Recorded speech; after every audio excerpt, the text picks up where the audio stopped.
A lot of stuff I want to cover because I didn't realize finches were so interesting. When I picked the topic, I just said, okay, I can talk about finches. But I got a lot of stuff I want to go through, so we're going to move right on it.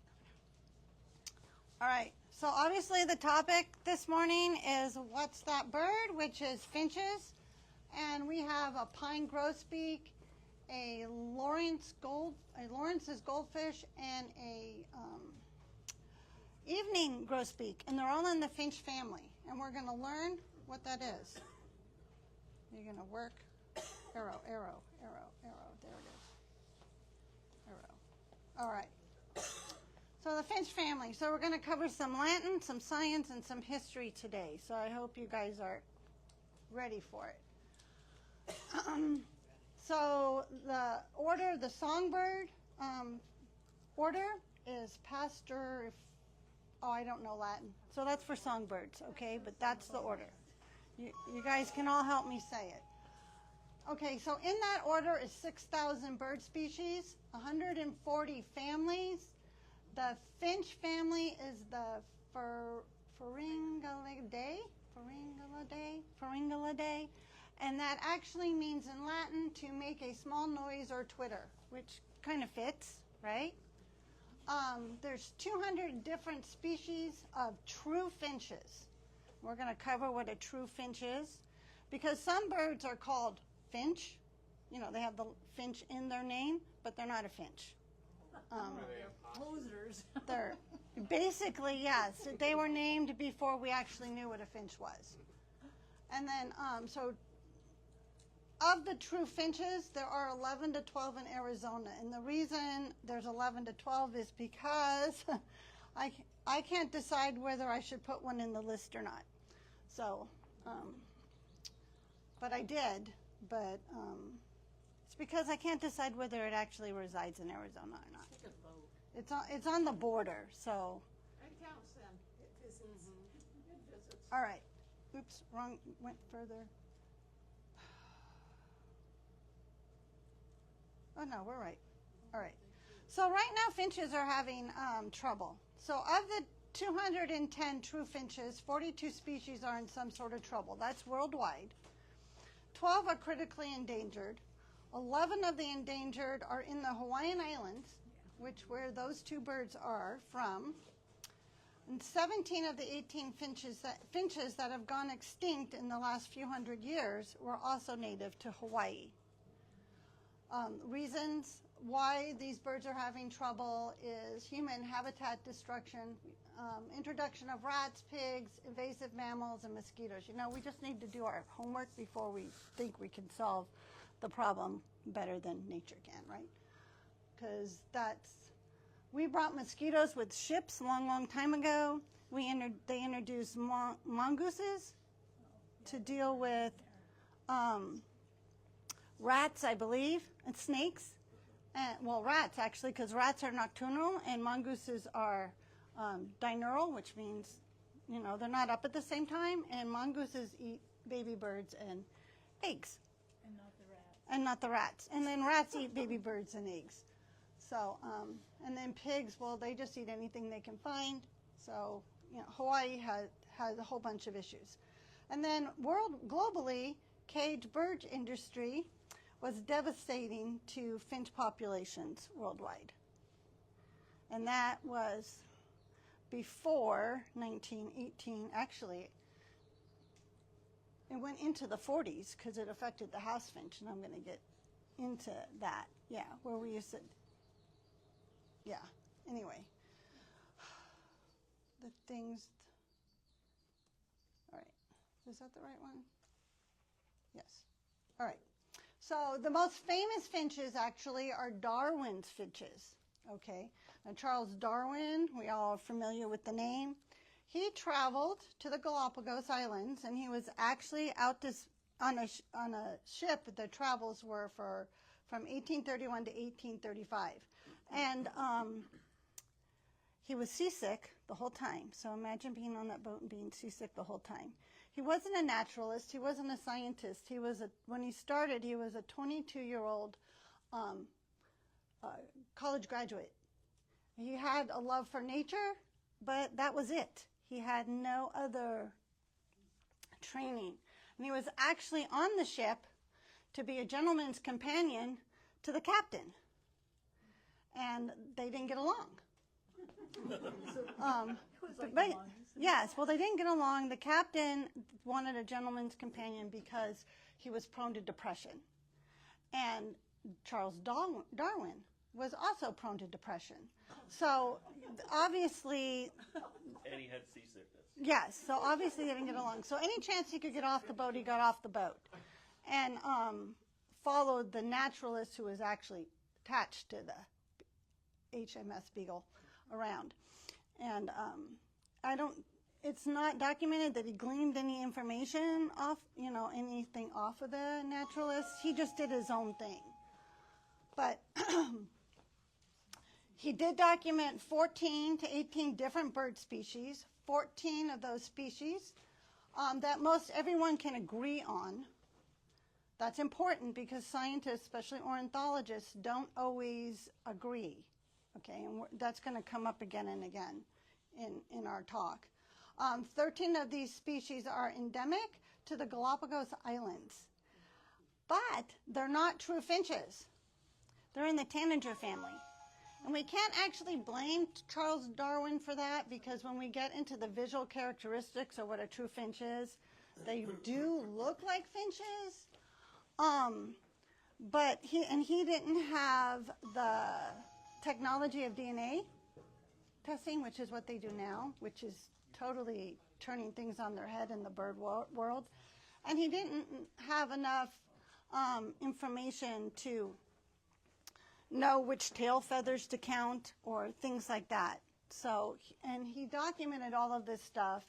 He took it back to, when they got back to England, he took it into London. He formulated into a, for lack of a better term, manuscript or postdoc work, and he handed it off to the Zoological Society of London, and they are the ones that took his information and ran with it. And later we found out that he was completely, totally wrong about how we thought evolution worked, but that's at the end here. So the birds are all traced back to grassquit, a bird from South America. It arrived on the islands, on the above islands, about 2 to 3 million years before Darwin ever showed up, by way of a powerful storm. And eventually, over time, they mutated and evolved into the 14 species recognized as living on the island today.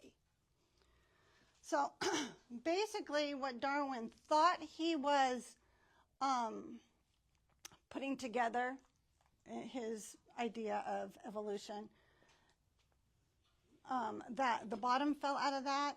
But what came out of his work is what's called adaptive radiation, which I'm going to read you. So adaptive radiation is an evolutionary process where organisms rapidly diversify from an ancestral species and into a multitude of new forms, each adapted to a different ecological niche. And that, so these birds, they're still called Darwin's finches because it's under his work. They are one of the most studied group of birds globally. They're one of the most famous group of birds globally, and they're one of the 10 birds, that have changed the world. So they are very important. His work was important, but they're not finches. So after all that, yes. But I thought they were pretty cool, and so now. So where is he? So where's the ground? Is he not on here? Modern ground finch. Is that medium? So I'm not sure. I think it's actually a small ground finch. I could be wrong. I'm going to show you how they have adapted to life on the Galapagos Islands in this next video.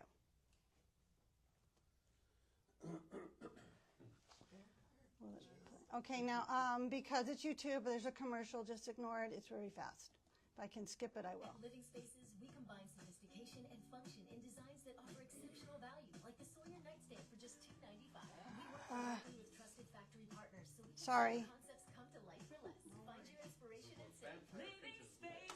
Yeah, start the title. Okay. You've probably never used the words sharp-beaked ground finch and vampire in the same sentence. But here in the Colonic Islands, brace yourself for some blood-sucking birds. Or at least blood-pecking. For most of the year on Wolf Island, the climate here is fiercely hot and dry.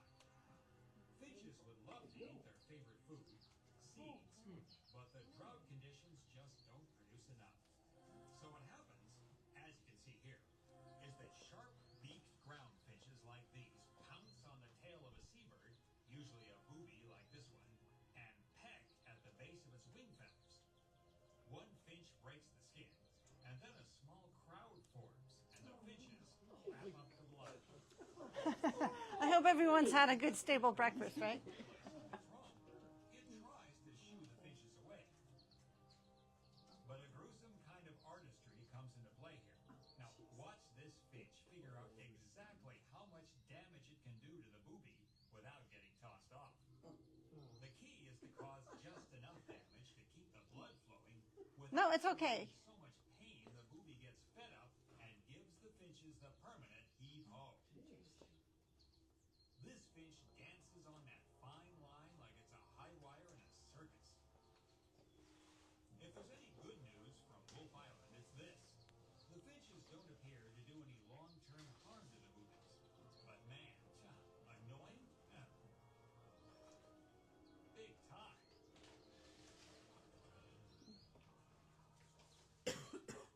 So who knew, right?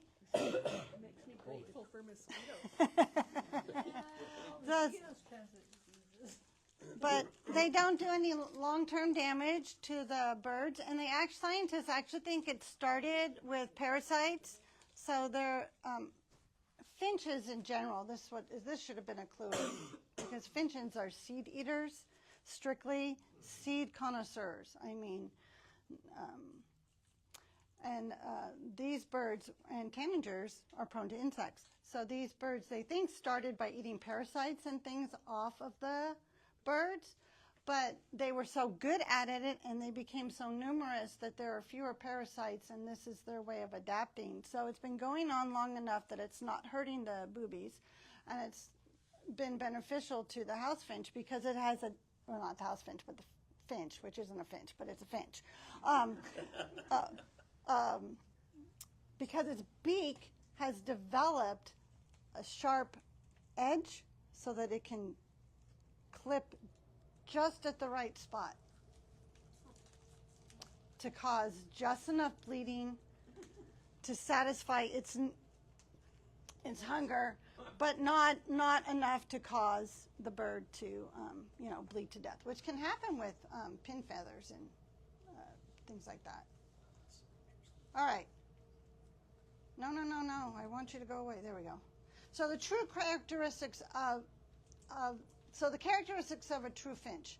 So it's a small to medium size, 4 to 9 inches, compact body, large-ish head, and a short neck. Notch tail tips. So we talked about some of this last month. Short conical beak. Sports vibrant colors. Bouncy or undulated flight. It's very gregarious. Cheryl, what's your problem today? Very gregarious, cup-shaped nests, and there's a lot of diversity. So even you have goldfinches, you have grosbeaks, you have siskins, and you have canaries in the finch family. So this is a cup-shaped nest. This is a house finch nest. So when we say cup-shaped, obviously it's cup-shaped. Bouncy or undulated flight means that if you've ever watched a goldfinch fly, they do 3 flaps and then they stop. And so when they stop, they dip. They go 3 flaps and they dip. That's probably predator evasion. That's probably why they do that, because you're more apt to be picked off if you fly in a straight line than if you change it up a bit. And because they're a small bird, they do that, so as a rule. Right, so those are all things that we can notice, we can see about finches. So we're going to start with the first one in Arizona. This is the one I wavered on. So it's the black rosy finch. So it's a black finch with a gray cap, pink highlights on the wings and belly, nests in cliff crevices in the alpine areas. So it's boreal forests, very cold pine forests. Males defend a floating territory around its mate as compared to a stationary tree or a piece of real estate. So he moves around. His mate may be stationary in one tree, but he moves around, which is unusual for a finch. He's a small bird.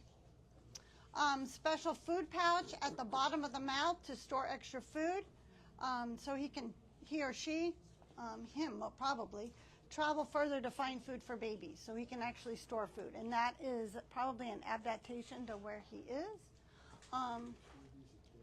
So he probably has to cover more territory to collect more food. Isn't he pretty though? I thought he was really pretty. But he's endangered because of habitat, because of what's happening to the alpine forests. And what part of Arizona is he at? The very, very tip. So what used to be the North Rim? Yeah. Yeah, that up there. And then so that one little corner. So the floating islands. Well, the Sky Islands are south. Okay, so he's north. He's north. He likes snow and cold and pine cones. So he's going to eat the pine seeds from the pine cones. Not exclusively. There's the gray-crowned rosy finch. Again, he is up there. He's got a pink belly and wings, nests in cliffs, highest altitude breeding, bid. Shoot. All right, that's a bird. In North America. And it nests on the cliff slopes of Denali, which is our continent's highest peak. So very, very cold. Very, very cold. So he'd probably be up there, the north side of the Grand Canyon on the cliffs there, if that's even cold enough for him. But they are in Arizona, but that's where they would be. And then the one we saw before would be in the trees. So they would cross paths. You have the Cassian's finch. So that's found in the eastern mountains of eastern Arizona. Small flocks. It enjoys small flocks, evergreen trees, and groves of quaking aspen. I don't know who doesn't enjoy a grove of quaking aspen. I know I do. It's an accomplished mimic of other bird songs. It's named after renowned ornithologist John Cassin, who first recorded sightings of this bird in the 1850s. So it's a pretty bird. I have seen this bird, but I haven't seen it in Arizona. I saw it in Utah. All right, the purple finch likes coniferous trees, irregular winter visitor, raspberry color, in the southern part of Arizona. So the southern west, the part of southern Arizona that's closest towards California, down in that corner. It's a beautiful bird. He looks like he's been dipped in like a strawberry jam. He's very quiet. And what is cool about these birds is that outside of one, which I don't want to tell you yet, most of these birds have to get their color from their diet. So the more vibrant it is, the healthier and more well-fed it is. So the pine grosbeak, it's a steep decline, actually, vulnerable to climate change. Males are red and grayish, females are yellow and grayish. Not all pine grosbeaks are the same. These finches differ in color and size depending on the range. I thought that was really interesting. So I guess depends on how much they can eat, how big they get. So actually they can range up into Canada. A lot of these birds move up into those areas, but this one in particular does. More northern areas, and I think the more north it goes, the more vibrant the color and the larger the pine grosbeak is. So it's actually with raptors, because raptors are larger going north than they are in the southern part of the west. And the very, very northern tip of Arizona. So, I don't know. That would be the very tip of the White Mountains, the very, very tip of the Kaibab National Forest up there. Very, very tips. Then there's a red cross bill. A specialized bill allows for breaking open unopened cones, pine cones.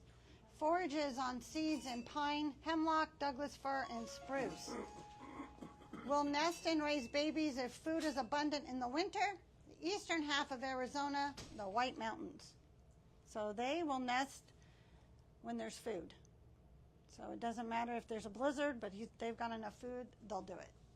And I'm really fascinated with how their bill works. Yeah. Because they can just crack it right open there. Uh-oh. Oh, this is the finch. Okay. So, evening grosbeaks. Male is yellow-bodied, dusky-headed, massive bill for the size of the bird. Lives in the boreal forests most of the year. He's a winter visitor of Arizona. So you can see them in the winter. They do come to feeders. They prefer open feeding, but they will come to a feeder, a perch feeder. What's a boreal forest? Really high, cold, evergreen forests. So like you would find like in Alaska. I don't know what we have them here. So the eastern, like Greer, like in there, except colder.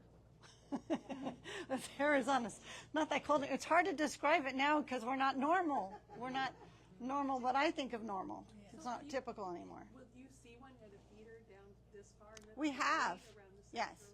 Yes. Wow. Yes. Depends on the food. Yeah. The food availability, and so we're gonna cover that.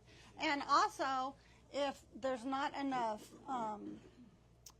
pine cone production, because a lot of these cold weather birds are depending on pine cones. If there's not enough pine cone production, they're going to move south. A lot of these birds, as general, are nomadic because they follow the food, the seed eruption. I mean, they're more nomadic than you would think they are because of what they eat. You'd think they could stay stationary, but especially with pine cones and pine. The trees, thank you. That's not always predictable, and so they will move down here. So the evening grosbeaks, they eat insects in the summer months, and their favorite is a spruce budworm, which is bad for the spruce and good for the bird, but ironically, they are declining due to habitat loss, logging, and aerial spraying for the spruce budworm. So I think the left hand is not talking to the right hand, as is so true of government. All right, sorry. All right. And the pine siskin. So I have these in a particular order. So we first talked about the coldest ones, the ones at the top, the first couple birds. And then the last three, the red crossbill, the evening grosbeak, and the pine siskin. I have those in last three because we're going to talk about eruptions, and this is when you might get an opportunity to see them. But I want to talk about the pine siskin. It's in steep decline due to DDT, related pesticides, as well as from cyanide use in gold mining. Pine siskins have a fondness for mineral deposits that lure these birds into dangerous roadside situations. Rock salt in particular. They can't help themselves and it's not good for them. And plus they probably get run over. I don't know. They have wings, so it's really, why wouldn't they fly? But anyway, they are all over Arizona. Again, they're nomadic, so they're going to move. And often seen in the Phoenix Valley in eruption years. So eruptions, the evening grosbeaks, the red crossbills, and the pine siskins. So like I've said, they're nomadic birds, and they are prone to eruption years. So what is a bird eruption? Well, it's when a bird species that inhabits the north moves south in large numbers outside of its wintering range. This movement is usually triggered by food scarcity. So all three of these birds depend heavily on conifer seeds. Conifers have what is called mast years. So this is what I was referring to earlier. This is when the trees produce an overabundance of pine cones, and after a mast year, the trees will have bust years. I didn't pick the names, okay? With very few pine cones. This forces the birds to move south. So if you love pine cones, and they're your trees right now, there's an overabundance of pine cones. Not only are you going to feed yourself, but what else are you going to do if you're a bird? You're going to have lots of babies, okay? Because you're going to be able to like produce more than one brood. So you, instead of having 5, you're going to have 10. You could have 12, depending on whether you do a third one, and you know, and how many eggs actually hatch and fledge. So everything seems rosy, but the next year you don't have enough. There's not enough food. So who's forced out? Because who's territorial? Mom and dad are territorial, or dad is. The older birds are going to force the babies to search for food elsewhere, the juveniles or the yearlings or whatever word you want to put on them. So those are the birds that are going to move south. Those are the birds that you're going to be able, you'll see at your feeders, because they're the ones that don't know enough. They don't have a territory. They haven't got life figured out. You know, like imagine all the 18-year-olds are being, you know, forced out all at once, and they end up at your house because, oh my God, it's like the mall food court, you know, and it's free. Yeah. So that's the idea behind eruptions. They can forecast it, so they don't do it on the West Coast, but on the East Coast because of redpolls in particular. And that's actually in the finch family. I didn't include it because they're not in Arizona. They are really prone to eruptions, and so they watch the pine cone production of the trees in the north, and when there's a bust year, they predict when they're going to have, it's called a finch forecast, and they predict it. So that people can get really excited who feed the birds, because it's a big industry, it's a big hobby. They will get ready for it, and they will get their cameras out, and they will get all this extra food, and they're, you know, fairly accurate, and the birds come down. It's like a big thing. But we're not together yet. We don't have that. All right. 10:25 a.m. All right. So we're at the American goldfinch. He's one of our favorite winter visitors, right?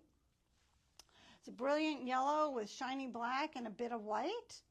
It's got that cap. Always kind of looks like it's frowning a little bit, you know, because it's like forced down. What's unique about this bird is it molts twice a year. That's a lot of work, that's a lot of eating, that's a lot of nutrition, that's a lot of self-care that goes into getting as beautiful as he is and staying healthy, and then having to molt again to get into his winter garb. So that actually is a female, and that is a male up there. They're winter visitors to Arizona. They migrate north. They migrate, north to south, and then they go back because they don't like the heat. Well, this is fascinating to me. The paired up, so they meet down here because they start their breeding colors down here. Don't you think that's cool? So they meet down here, and then they develop their own little call, little song. And the male and the female will make identical flight calls to each other. So, hey, babe, are you here? Yeah, babe, I am. And they sing that, they do that all the way to where they're going to go. That's pretty cool. Imagine all those little goldfinches going, hey, babe, and they know which one is theirs because they're not necessarily flying side by side. They're one of the strictest vegetarians when it comes to finches. 97 to 99% of their food is seeds. And that, with the next couple of finches, that's pretty amazing. It's rare in the bird world. A lot of the above finches that we talked about, although they're seed connoisseurs, when they're raising babies, they're taking advantage of the caterpillars and other insects that are available. So that's how they're bulking their babies up. And these guys are doing it all on seeds. And also you have to think about there's different processes of digestion when you're digesting seeds and then soft, mushy insects. So yeah, I think that's pretty cool. You didn't think about that they have to digest all that stuff, did you? They do, but we don't think about it. We just see them eating it and thinking, we eat salad and we eat meat and it all works the same, or that's what we think anyway with ourselves. Doesn't always work that way with birds. Like, okay, quail. For the first 72 hours, baby quail cannot digest seeds. So they don't eat seeds. They instinctively know they have to eat insects. Because mom and dad, mom especially is not going to help them, but dad, they're precultural, so they already know what they have to eat. And so they know that when they get out, they want the insect on the ground or the dried mealworm that you've thrown them. And then they gradually grow into that. See, so. How long does it take for them to go from the 72 hours. So 3 days from hatching. Wow. So the lesser goldfinch, our fan favorite, we all love them. I have 8, and their wish is my command. I want them at my feeder. I will do whatever I have to keep them happy. So they are a southwest favorite. They have a black cap and either olive back or a black back, depending on the habitat.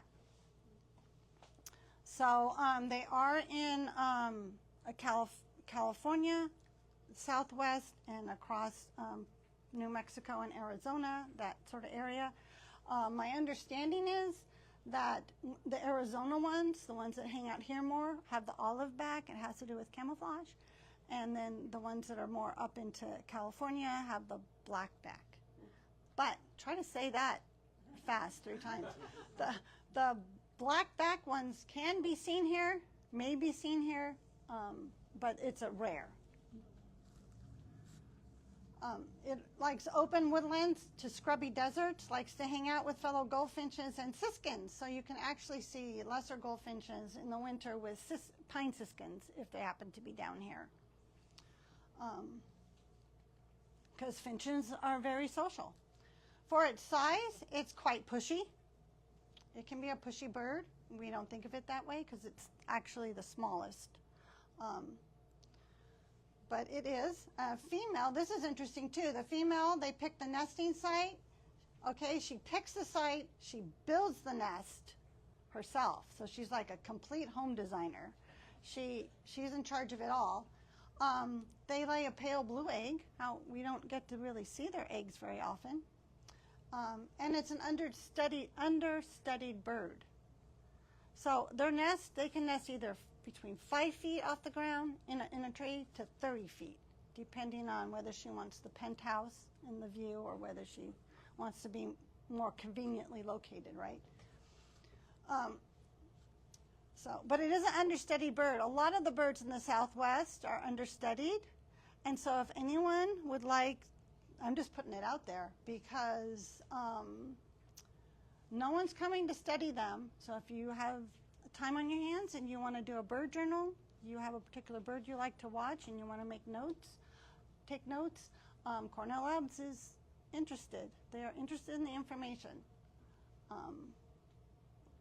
So is ASU. ASU, actually, you can search that for grants possibly and get maybe, I don't know, $500-800, but for your study.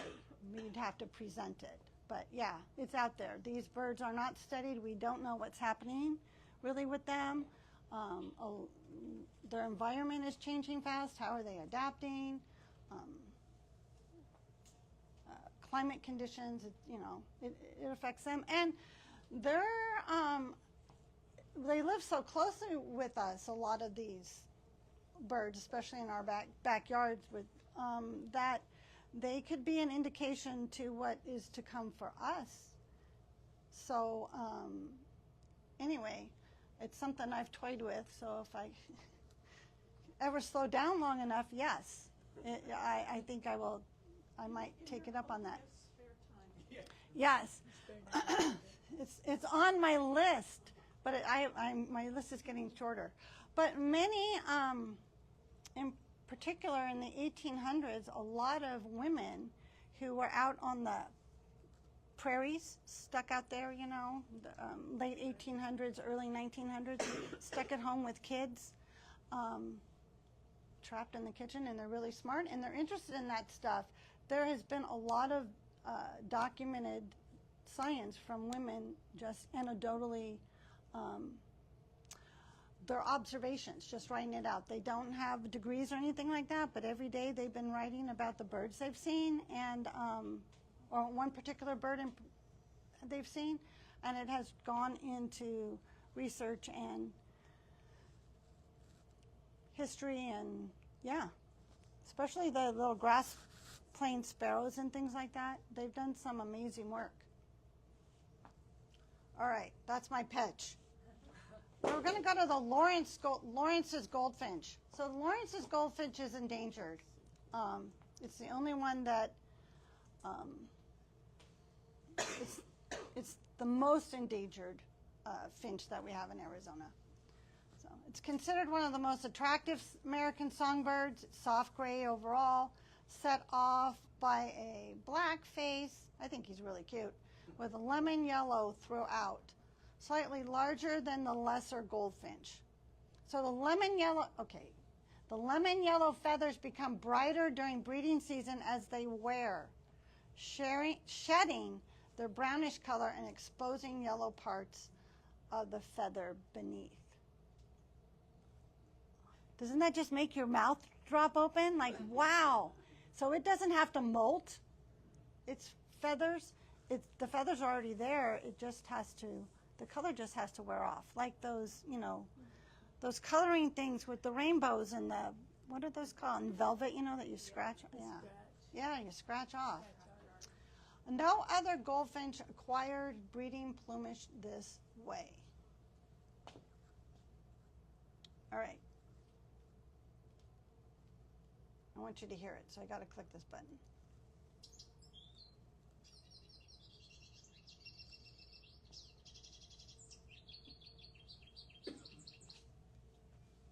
There's more, I think. Yeah.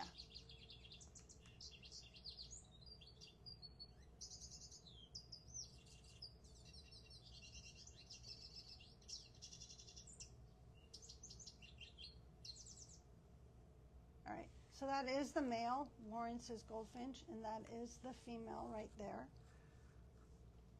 And then, all right, the Lawrence's goldfinch range map. So it prefers the remote and arid habitats of California and the desert Southwest. In some years it migrates north to south, and some years it migrates east to west. So when it migrates,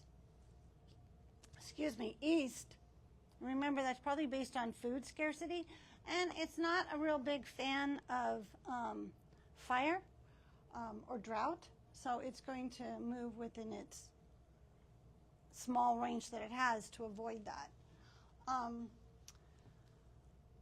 And it likes rainfall. Poor bird. I mean, it's not getting much of it. And it is endangered because of its restricted range. But we do have, I had a friend who several years ago, I want to say like 2 or 3 years ago, she lived in Apache Junction, and she woke up one morning and she had Lawrence's goldfinches on her finch feeder. I mean, she had like 11 or 12. And she had them all winter. They wintered with her. So it's possible to get them through here, depending on how, they follow the water, which I found rather ironic, since they like arid landscapes, yet they follow rainfall. I don't know. Yeah, but Just if it rains, the plants bloom, the plants grow, bloom, flower, and set seeds. yes.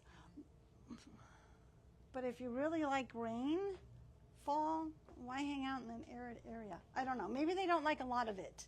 I don't know. Just something that made me question Mother Nature there. All right.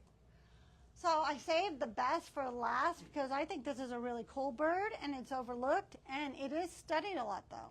I mean, but we as birders, we kind of overlook it. Oh, that's just a house finch. Oh yeah, I got house finches on my feeder. Well, the male has a bright raspberry red head and breast. This color is diet-based. The birds must eat enough foods that contain carotenoids, a compound found in carrots and tomatoes, so we apparently need it too. Males that are yellow or orange are lacking that compound in their diet. Females prefer red males. So they prefer the deeper red colors. It feeds its young exclusively plant foods, so 97 to 99%. This is one way this finch protects its nest from the parasitic cowbird, which we talked about last month. The cowbird nestling cannot survive on just plain plant foods. Has anyone heard a cowbird in their yard recently? I did this week. Darn it. That's what I said. I said, darn it. Yeah. And it makes a cup-style nest, like I showed you before. So we're going to talk about the house finch range map. So originally this bird's range was the western United States and Mexico. But in the 1940s, early 40s, the house finch got caught up in the cage bird trade.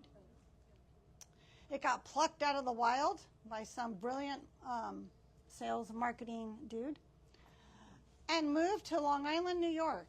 I used to live in Long Island, New York when I was a little girl. And it was renamed Hollywood Finches and sold in pet stores. 100,000 finches were moved to New York. 100,000. All right? Not a big seller.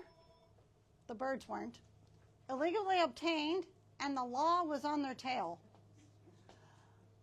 The bird thieves released the house finches into the wilds of Long Island in the fall. Okay? The majority of those birds made it through winter. They quickly started breeding and spread across almost all of the eastern United States. So do not underestimate this little bird. And at last count, the total population was between 267 million and 1.4 billion individual birds. I think that's nationwide, not just the East Coast. Pretty cool, huh? Yeah. Eventually, they think they're going to figure it out. They're going to cover the whole country. That little patch in the middle is a lot of grasslands. They like trees. So it might take them a while to figure it out because they've got that little stretch right there. So actually right there, that must be a lot of houses. Yeah, a lot of houses. We plant trees, you know, a familiar environment for them.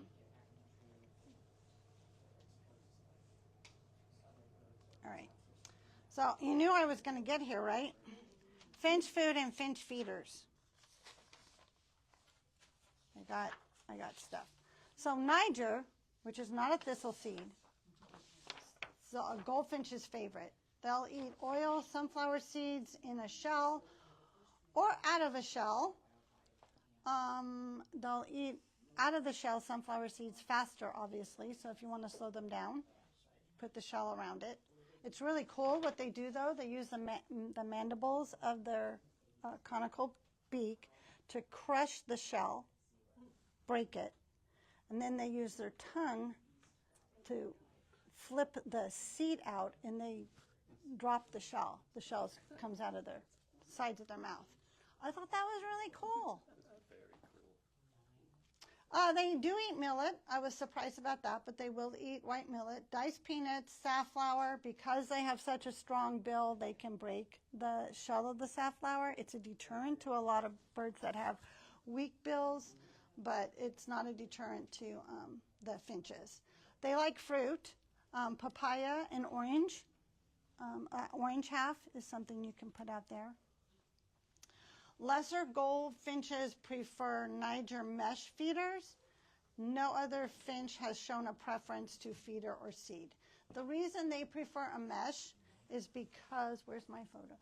Because the lesser goldfinch in particular likes to eat upside down. I don't know why. Maybe it's just entertaining to them because, you know, they need more variety in their diet. So they hang upside down. Yes? There was a question. What's the difference between Niger and thistle? I'm going to get to that. Oh, okay. That's why I had my little paper. I just wanted to finish my list. Okay, I'll just sit tight and wait. Because I lose my train of thought. So thistle is, okay. So Niger is not a U.S. seed. It arrived in the U.S. in the 1960s. Niger was changed to thistle in the 70s because it was originally spelled Niger. Yeah. So they gave it the common name thistle. But in 1998, the Wild Bird Feeding Institute changed the name to Nyjer, and that's why we call it Niger, which is the way you're supposed to pronounce it, but, you know, it was, anyway, we'll just skip right over that. Niger is a native plant to Ethiopia. It has been cultivated for centuries for its edible oil and medicinal uses.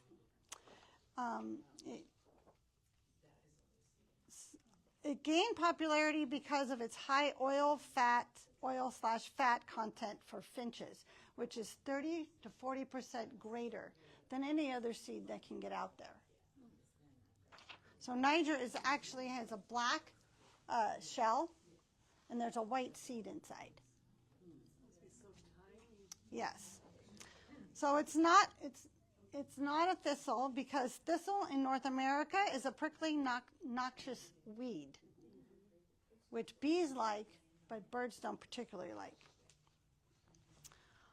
Niger is regulated, and it's imported from Ethiopia, India, or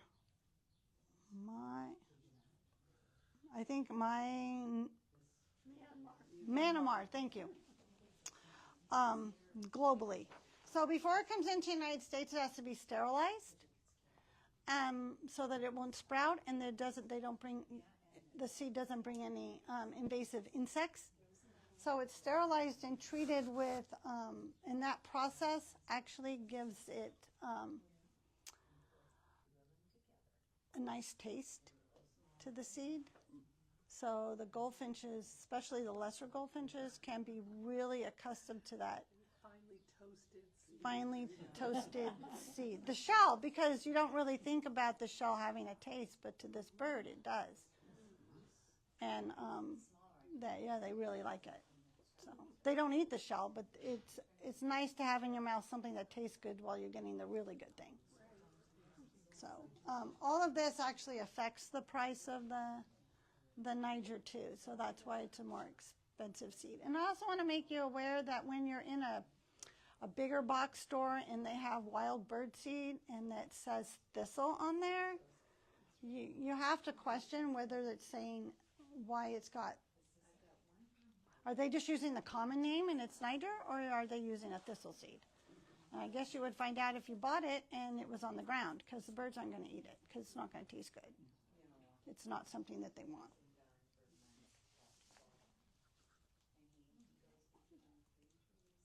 So that's it. That's all I have for today. But I did want to add two things. One, I didn't know that the finch family is one of the most recently evolved bird families in the world. So I didn't know that. So I learned something. And that is why you find these birds way at the back of your field guide. Because I didn't know that either, that they actually put the field guides in order of how old the bird species is. So in North America, the field guides, the modern guides, are typically in order of taxonomic, thank you, yes.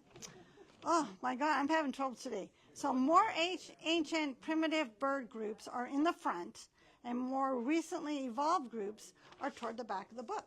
So I checked all my field guides, and I just want you to know it's not lying. Yeah, it's in the back. See, it's in the back. It's right back. Wow. I'm gonna go home And and look at all mine. I did, yeah. And I did in the front. What's in the front?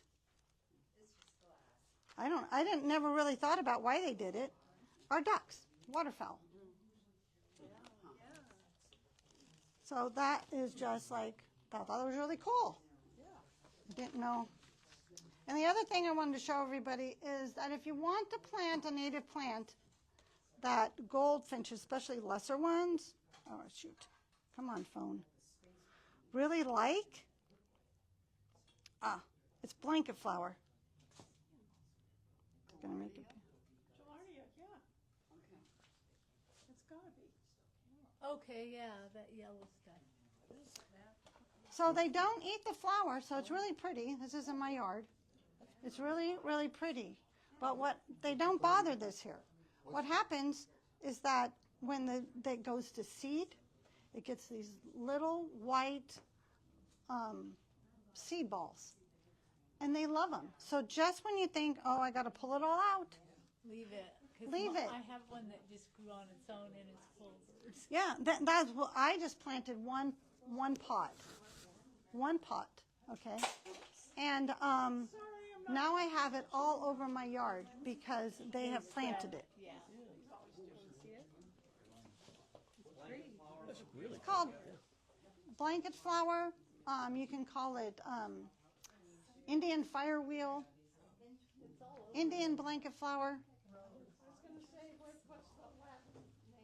Oh, you heard my Latin, so I'm not going to embarrass myself anymore today. There you go. Sorry. All right. Peafish lovebirds love that stuff. Do they? Too. Yeah. Why? Oh, and here's our friend. Yeah, well, he's a Java finch. I found him on Maui and I raised him Hey. from a baby, so Oh, he's look like my at little that. best friend. But they're invasive on Maui, so letting him go was not a good option either. So he goes everywhere with me now. Oh, that's cool. Get him. He's very I can't take handsome. him back to Maui. How'd you get one? And then, but that's a couple, that's several years old. And then I have the other one that's from their. Sorry. So, I can get you the name of the Latin name. It's on a sheet over here. So are there any questions? It doesn't have to be about finches. I mean, I'm pretty good.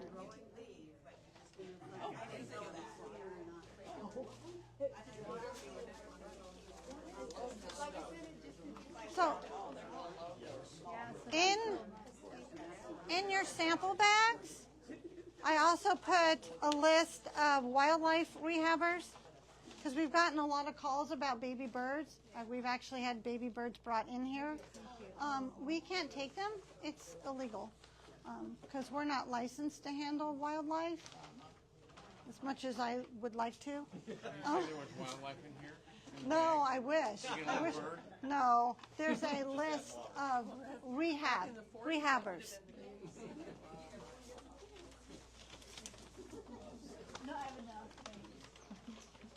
No questions? Thank you so much. Yes. Thank you for reminding me. The East Valley Wildlife has a great website where it's eastvalleywildlife.org. So if you can't get a hold of anybody, you can go to their website and they basically tell you what to do. They're wonderful. They're really great. So, and you know, the shorthanded, there's not.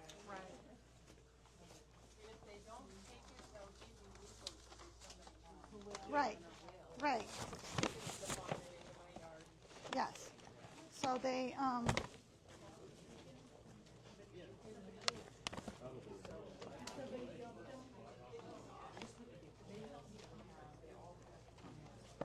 oops. I didn't look up. Thank you. I got two.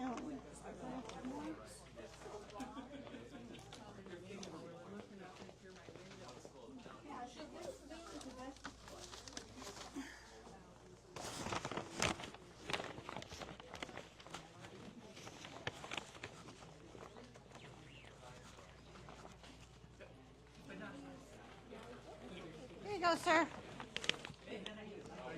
You're welcome. Thank you very much. You're welcome. Really cool. Kevin's going to be very excited to spend time with this guy. Yes, I'd let him out. He'd come say hi to everybody, for sure. But There you go.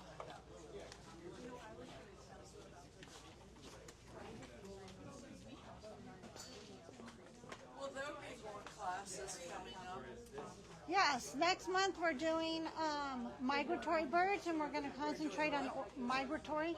Oh, okay. But I'm going to cover orioles. Oh, good. Is And that then- next month? That's May. And June we're doing bird dads. Oh, okay. So we're going to do the globe. All the cool bird dads out there. I look forward to each class. Yeah. I want to keep going. One of these missions, but our finches just don't seem to come to it. What else do you have out there for them? We've got the seed cylinders, we've got, some fruit in the dish. So you might have to force them to go there. So you might have to eliminate a food source to have them go there. Because the seed cylinders, bingo, they're just gone. Right.